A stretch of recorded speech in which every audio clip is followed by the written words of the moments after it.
오늘 우리에게 주신 하나님의 말씀은 사사기 6장 11절에서 16절까지입니다. 하나님의 말씀입니다. 여호와의 사자가 에비에셀 사람 요아스에게 속한 오브라에 이르러 상수리나무 아래에 앉으니라. 마침 요아스의 아들 기드온이 미디안 사람에게 알리지 아니하려 하여 밀을 포도주 틀에서 타작하더니 여호와의 사자가 기드온에게 나타나 이르되 큰 용사여 여호와께서 너와 함께 계시도다 하매 기드온이 그에게 대답하되 오 나의 주여 여호와께서 우리와 함께 계시면 어찌하여 이 모든 일이 우리에게 일어났나이까.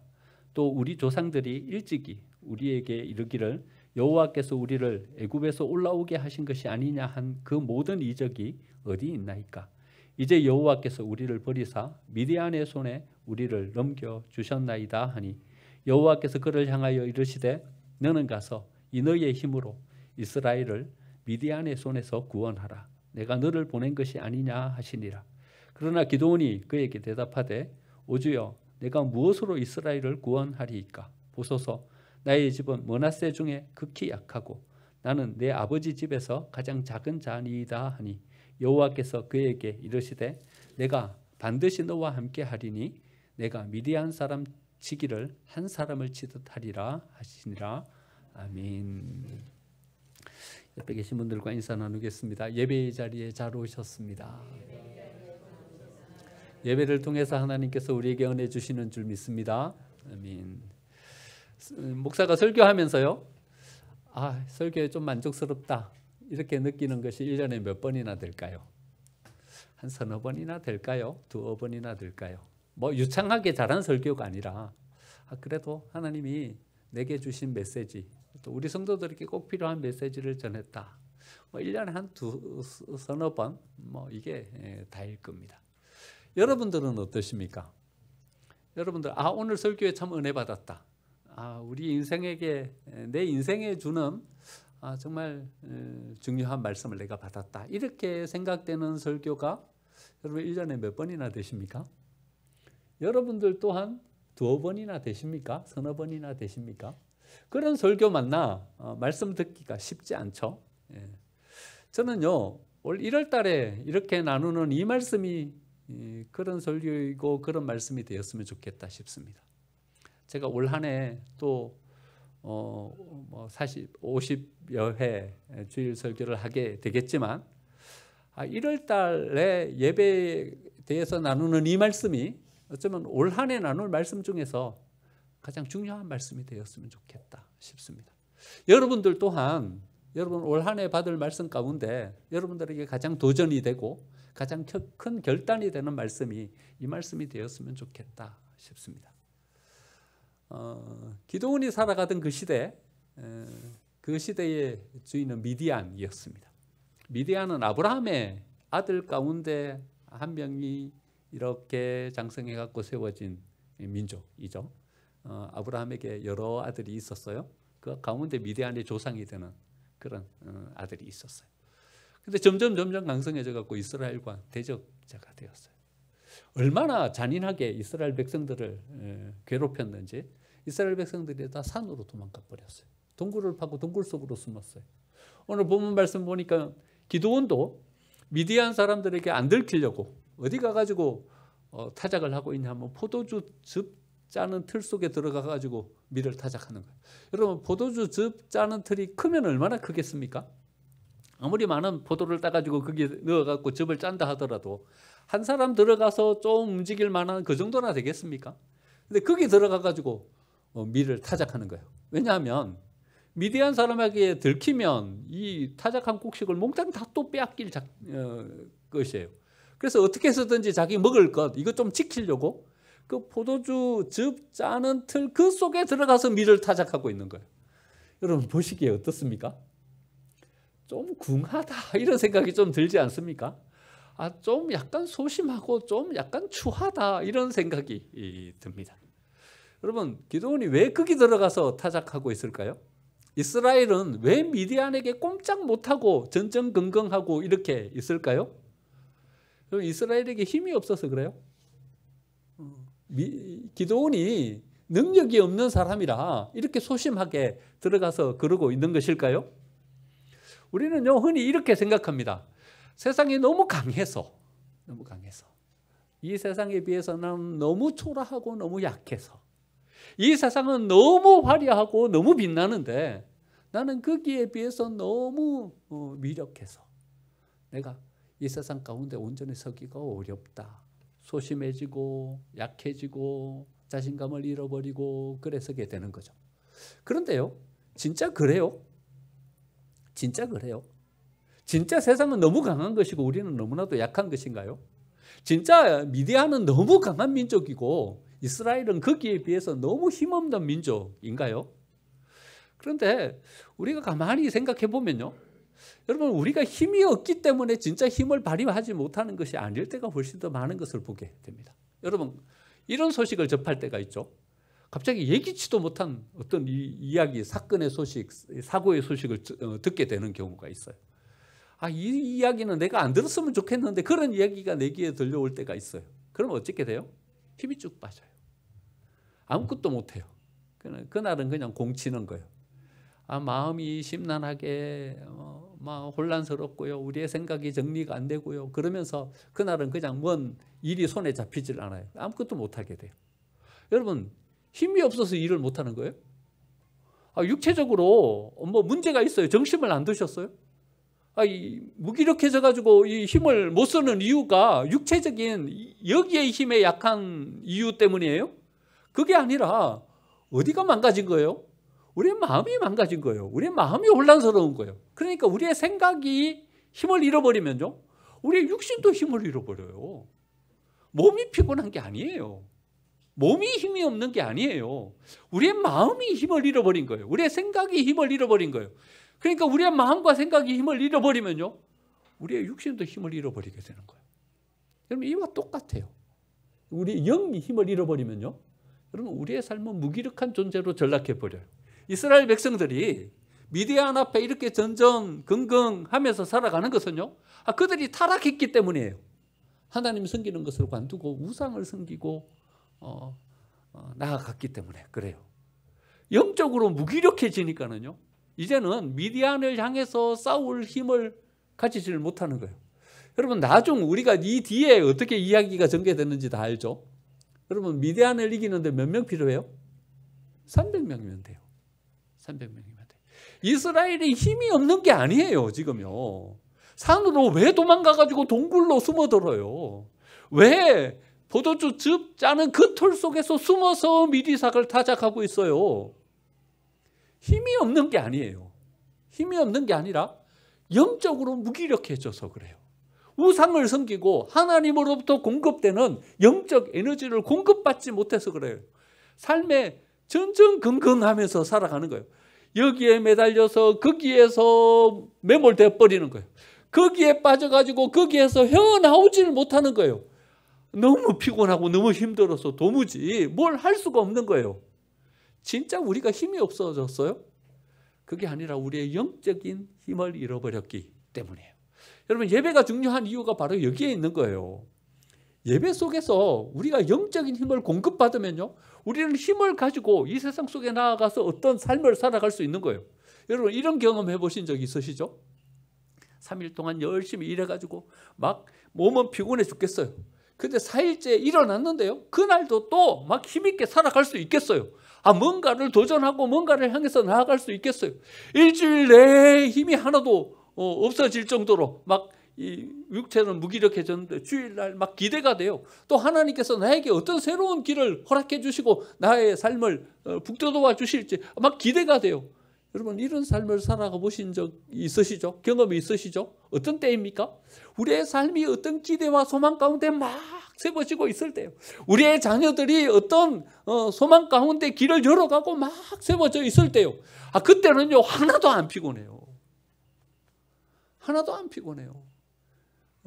잠을 못 자고 육체는 막 피곤해도요, 또 일어나서 뭔가를 할 수 있고요, 또 뭔가를 시작할 수 있어요. 왜 그래요? 우리의 영이 살아있어요. 우리의 어떤 마음이, 생각이 살아있어요. 이때는 뭔가를 행할 수 있는 거예요. 그러니까요, 우리가 예배에 나와봐서 하나님 앞에 영적으로 뭔가를 공급받고 충전받는 것은요, 우리의 삶에 있어서 너무나도 중요한 것이죠. 이게 있어야 비로소 우리의 삶이 되는 거예요. 이게 있어야 어떤 도전을 향해서 어떤 시도를 하면서 우리의 삶을 살아갈 수 있게 되는 것이죠. 여러분, 이스라엘이 출애굽한 후에요, 시내산에서 하나님께 말씀을 받고서는 이제는 가데스 바네아로 올라갔어요. 모세는 가데스 바네아에서 12정탐꾼을 뽑아가지고 여러분 가나안 약속의 땅으로 보내죠. 여러분, 거기서 이스라엘 백성들이 이 약속의 땅으로 못 들어가요. 그렇죠? 못 들어가요. 여러분, 이게 어디 나와요? 성경 어디 나오는 거예요? 예, 민수기에 나오는 거죠. 민수기 몇 장이요? 13장, 14장. 여러분, 민수기 13장, 14장은 여러분 꼭 기억해 놓으라는 장으로 여러분 제가 말씀드렸죠. 뭐 1년에 제가 한 서너 번은 이 본문에 대한 말씀을 나누어요. 한 10년 지났으니까 한 3, 40번은 들었을 거예요. 그렇죠? 그러니까 여러분, 이 민수기 13장, 14장은 우리가 꼭 기억해야 되는 장이에요. 여러분, 우리가 어떤 삶에 있어서 어떤 갈등이 생겼을 때, 이거 어떻게 해야 될지 잘 모르겠다 싶을 때 어디로 가요? 민수기 13장, 14장으로 가세요. 여러분, 어떤 길을 선택할 때, 어떤 길을 선택해야 되지 헷갈릴 때 어디로 가요? 민수기 13장, 14장으로 가요. 그럼 우리가 막 영적으로 혼란한 상태에 있어요. 어디로 가야 돼요? 민수기 13장, 14장으로 가요. 여러분, 혼자 붙잡고 실험하지 마세요. 답 안 나와요. 혼자 마음속에 갈등 가지지 마세요. 개인이 에너지만 빼앗겨요. 어디로 가요? 민수기 13장, 14장으로 가요. 13장 중반부터 시작해갖고 14장 상반 부분까지. 여러분, 거기 가가지고 한 서너 번만 읽으면 답 나와요. 내가 어떤 길을 선택해야 되는지, 내가 무엇을 선택해가지고 어떤 자리에 서야 되는지 다 금방 찾을 수 있어요. 여러분, 이스라엘 백성들이 약속의 땅에 못 들어가요. 못 들어가는 이유를 여러분 우리 여러 번 묵상했어요. 왜 못 들어가요? 이래 말하는 거예요. 우리는 그들보다 작은 존재다. 우리는 그들은 우리보다 강하다.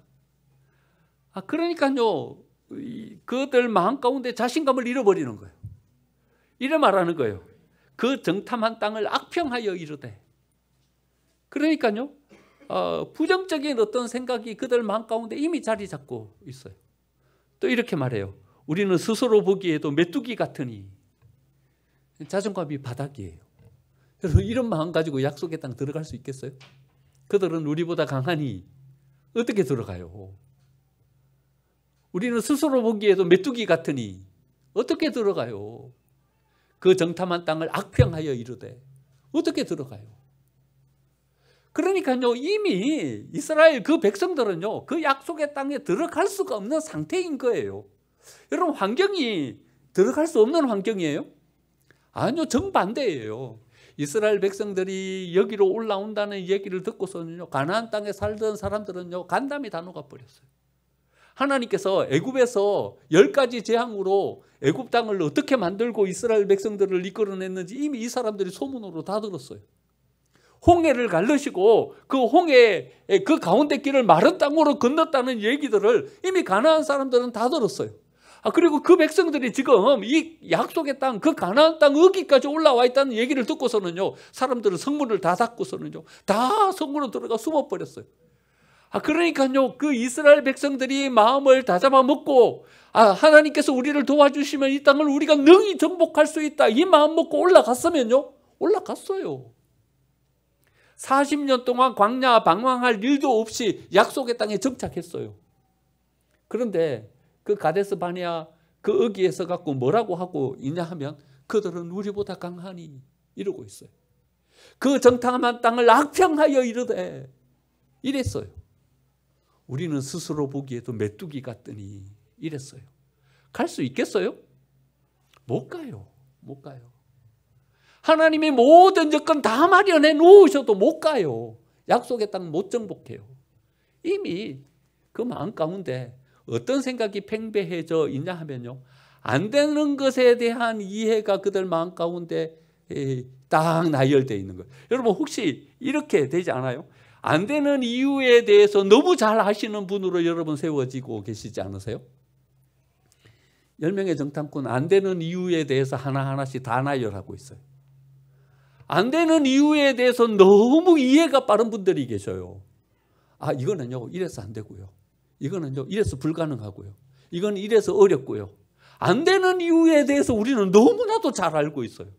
여러분, 우리에게 필요한 것은요, 어떻게 이것을 가능하게 할 것인지 가능성에 대해서 우리는 알고 있어야 돼요. 이것을 어떻게 도전해갖고 어떻게 시도하면 어떤 결과가 우리에게 주어질 것인지 거기에 대한 안목과 거기에 대한 생각을 우리가 가지고 있어야 되는 거예요. 여러분, 우리가 안 되는 이유에 대해서 나열하면서 내가 분석적이다, 내가 그래도 안목을 가지고 있다, 여러분 천만의 말씀이에요. 그건 분석적인 것이 아니라요, 사단에게 농락당하고 있는 거예요. 여러분, 사단은 우리의 마음 가운데 계속 이 마음을 주고 있는 거예요. 안 돼, 너는 안 돼. 너는 이걸 이룰 수 없는 존재야. 사단은 이렇게 이야기하는 거예요. 우리 예배 시간에 사죄의 시간을 가져요. 왜 사죄의 시간을 가지냐 하면요, 사단이 주는 이 이야기를 차단시키려고 하는 거예요. 사단은요, 우리를 정죄해요. 야, 너 그런 죄 지은 사람 아니냐? 너 같은 존재가 뭘 할 수 있겠냐? 야, 너는 이것밖에 안 되는 존재야. 하나님은 이래 하라고 하는데, 야, 너는 이거 하나도 못하지 않냐? 우리를 정죄해요. 심판해요. 그래갖고 우리 가운데요, 이런 마음이 드는 거예요. 죄책감의 마음이 드는 거예요. 야, 나는 형편없는 존재네. 나는 아무것도 못하는 존재네. 이래 이야기하는 거예요. 이런 생각이 드는 거예요. 여러분, 이 생각에 우리가 사로잡혀 있으면요, 우리가 할 수 있는 것은 아무것도 없어요. 그래서 우리가 사죄의 기도를 하는 거예요. 하나님께 용서를 구하고, 제가 말씀을 읽어드리는 거예요. 하나님, 우리 용서해 주셨다. 말씀으로 선포하는 거예요. 여기에서 우리가 벗어나야 우리가 뭘 할 수 있는 존재로 서게 되는 거예요. 여러분, 우리가 예배하면서 하나님을 만나면 하나님은 우리 속에 뭘 선포해 주고 계시냐 하면요, 여러분, 우리는 스스로 생각하기에 우리는 작은 자다, 이렇게 생각하는 거예요. 오늘 읽은 본문 말씀 15절, 여러분 맨 마지막에 보세요. 뭐라고 말하고 있어요? 나는, 기도원이 이래 말하죠. 나는 내 아버지 집에서 가장 작은 자니이다. 작은 자다, 이렇게 이야기해요. 그런데 여호와의 사자는 뭐라고 이야기해요? 12절, 여호와의 사자가 기드온에게 나타나 이르되 뭐라고 말해요? 큰 용사요, 이래 말해요. 여러분, 사실 기드온은 작은 자예요. 작은 자예요. 형편없는 사람이에요. 우리가 스스로 생각하기에 야, 나 같은 존재가 이래 생각하듯 기드온 스스로도 이래 생각하던 그런 존재였어요. 므낫세 지파예요. 여러분, 요셉의 두 아들 므낫세와 에브라임이 있었죠. 우리 지금 창세기 이제 통독하고 있는데 곧 나올 거예요. 야곱이 축복하면서 어떻게 축복했냐 하면요, 손을 어긋맞게 갖고 축복해 버렸어요. 그러니까 이 장자는 므낫세가 장자인데 에브라임에게다가 장자의 축복을 해버렸어요. 므낫세가 그때부터 자식감을 잃어버리기 시작하는 거예요. 그래서 이 어떤 주도권을 가지고 어떤 중심에 선 사람으로서의 어떤 역할을 못하는 거예요. 북이스라엘 누가 중심이 돼요? 에브라임 지파가 중심이 돼버려요. 므낫세가 아니라 에브라임 지파가 중심이 돼버려요. 들어갈 때 속에서 내분을 겪어요. 이 자신감 없는 사람들이 가지는 특징 가운데 하나가 이 서로 어떤 갈등을 겪고 이걸 극복 못하는 거죠. 내분을 겪어가지고 반으로 나눠져 버려요. 므낫세 반은요, 요단 동편의 자리를 잡고, 므낫세 반은요, 약속의 땅으로 들어가고, 므낫세 지파 별 볼일 없는 지파로 전락해 버려요. 그런데요, 기드온의 아버지 요아스는 어떤 사람인가 하면요, 이스라엘 사람들 가운데 무당이에요. 우상 섬기는 무당. 그러니까 기드온은 어떤 사람인가요? 무당 아들인 거예요. 아니, 그냥 우리나라처럼 샤머니즘이 그냥 기반에 깔려 있는 사회에서도 무당 아들이다 이러면 우리가 별로 좋은 감정으로 못 보는 거죠. 그런데 이스라엘은 하나님을 섬기는, 하나님께 선택받은 민족이에요. 그런데 그 민족 가운데 자기 아버지가 무당이야. 그럼 기드온은 어떤 사람으로 서겠어요? 자기는 별 볼 일 없는 사람이다, 이렇게 생각해 볼 수밖에 없는 거죠. 여호와의 사자가 기드온을 찾아왔어요. 야, 이스라엘을 네가 좀 구원해내야 되겠는데? 이래 말하면 기드온이 어떻게 생각하겠어요? 아이고, 내가요? 다른 사람 한번 찾아보시죠. 혹시 이 미디안의 이 압박 가운데서 이 민족을 구원해낼 사람이 이스라엘 가운데 있을지도 모르겠습니다. 하지만 나는 아니잖아요. 나는 므낫세 지파예요. 우리 아버지는 무당이에요. 그 아들 중에서 나는 가장 작은 자예요.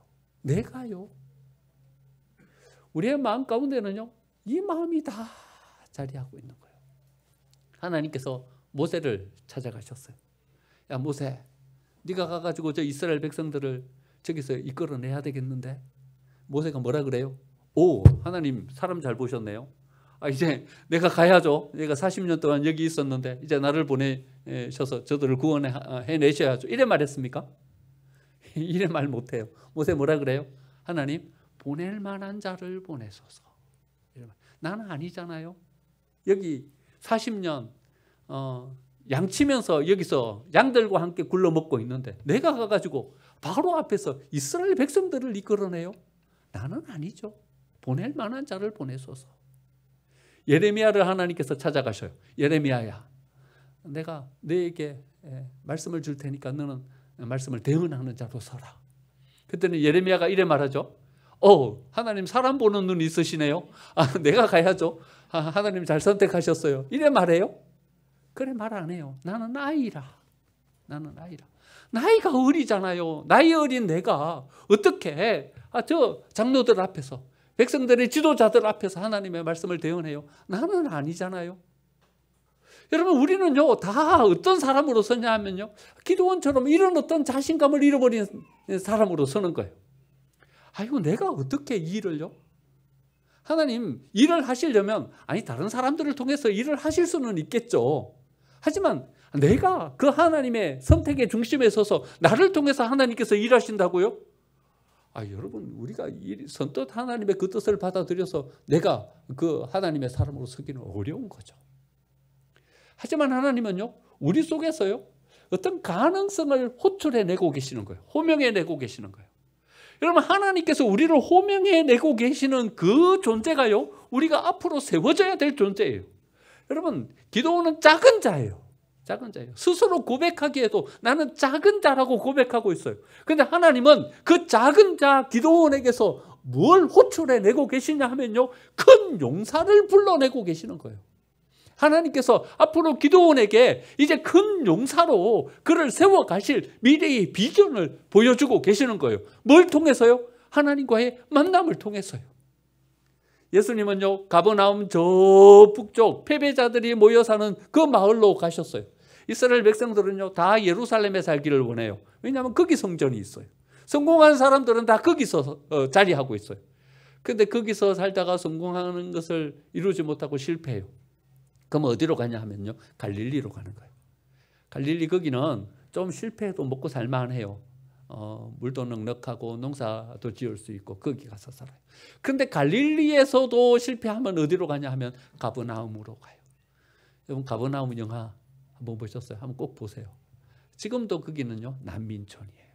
해발고도가요 저 아래쪽이에요. 기압이 높아가지고요 심장병이 오고요 호흡하기도 힘들고요 이 사람들이 병이 걸리는 그런 곳이에요. 그러니까요 밀리고 밀려가지고 제일 나중까지 가는 곳이 어디냐 하면 가버나움이에요. 근데 가버나움 거기서 하나님은 예수님은 누구를 부르시냐 하면요 시몬을 부르시는 거예요.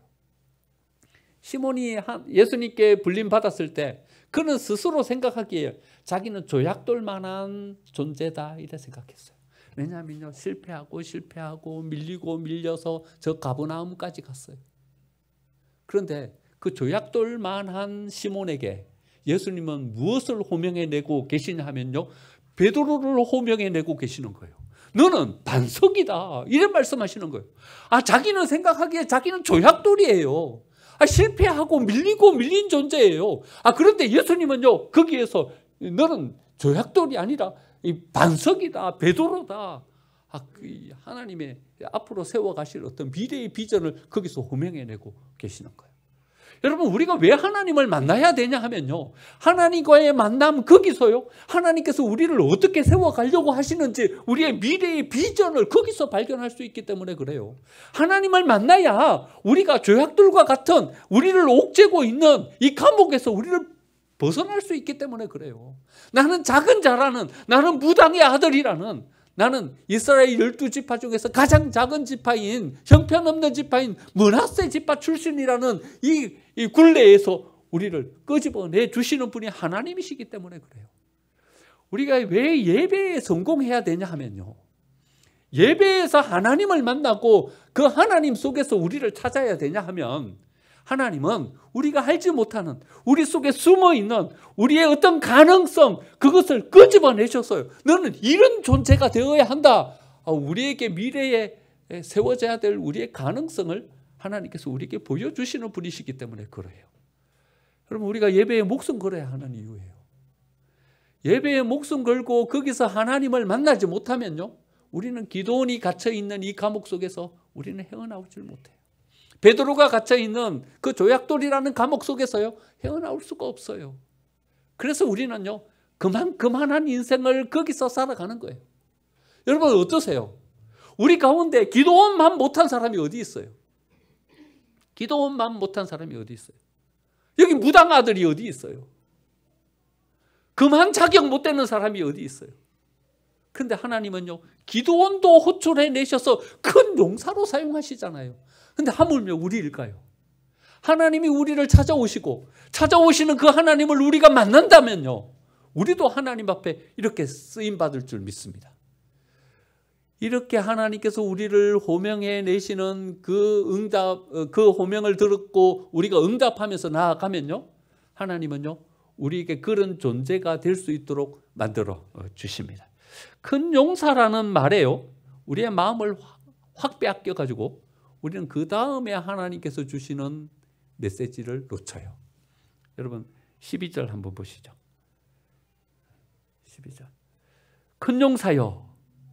우리의 마음이 확 갔어요. 그래서 그 뒤에 말을 유심히 못 봐요. 그 뒤에 뭐라고 말씀하세요? 뭐라고 말씀하시죠? 여호와께서 너와 함께 계시도다. 여러분 큰 용사가 어떻게 만들어지는 거예요? 하나님이 우리와 함께 하심으로 큰 용사가 되는 거예요. 그 뒤에 또 보면요, 여러분 16절 말씀 보시죠. 16절 말씀 보면요, 이렇게 말씀하세요. 내가 미디안 사람 치기를 한 사람 치듯 하리라. 야, 이제는 미디안 사람을 기드온이 다 치고 이스라엘을 여기서 구원해내는가 보다. 여기에 마음이 확 빼앗겨요. 그래가지고 그 앞에서 하나님이 말씀하시는 것에 대해서 우리 놓쳐버려요. 뭐라고 말씀하세요?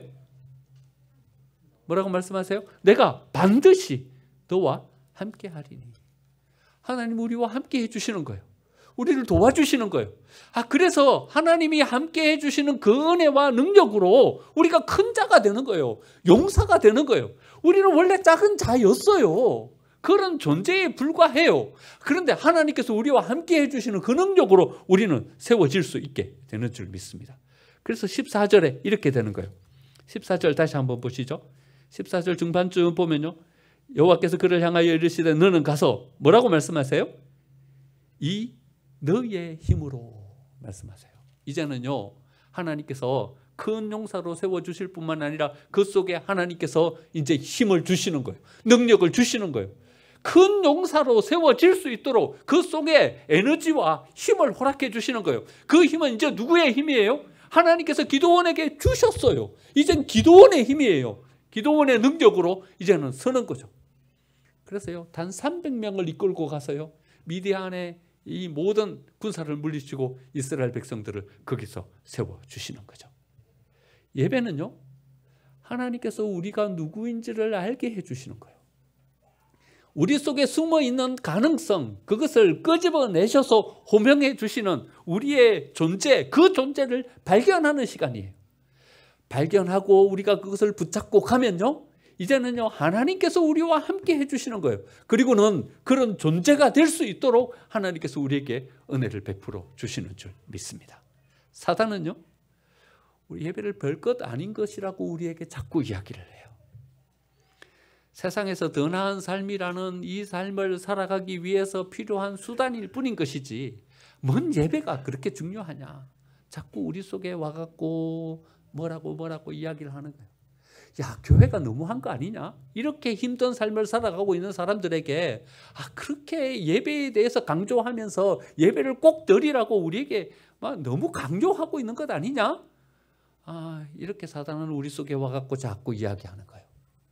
여러분, 사단의 이 속임에 여러분 마음을 빼앗기지 마세요.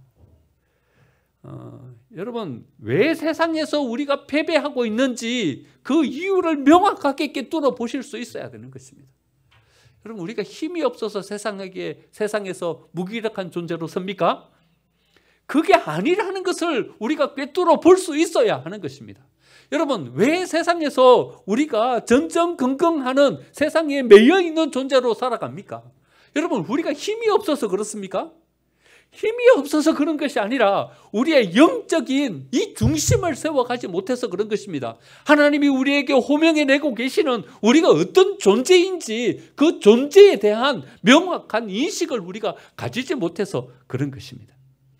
여러분, 40년 동안 양을 치다가 온 모세와 애굽의 황제로 위엄을 갖추고 있는 바로가 대결합니다. 누가 이기겠습니까?